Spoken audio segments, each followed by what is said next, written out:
All right, guys. So I've downloaded this part, and I want to show you a couple of things. So this is one of the hydraulic motors from the assembly I've been working on, and its weight is a little bit off. So if I go to my mass properties here, you can see it's 31 and a half pounds. I downloaded the data file for this. So let's go ahead. What I can actually do with the data document is I can attach it through the design binder. So I browse here, go to my downloads. I could actually embed that inside of SOLIDWORKS document, so it goes wherever this file goes in the future. And if you wanted to go in here and look, see all the different information about this part, it's going to travel with that document forever.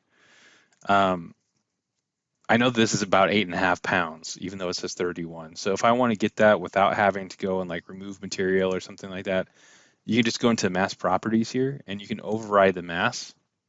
I popped up over on my other screen here, and we could say that this is 8.5 pounds. Done. And when we go to mass properties, again, you can see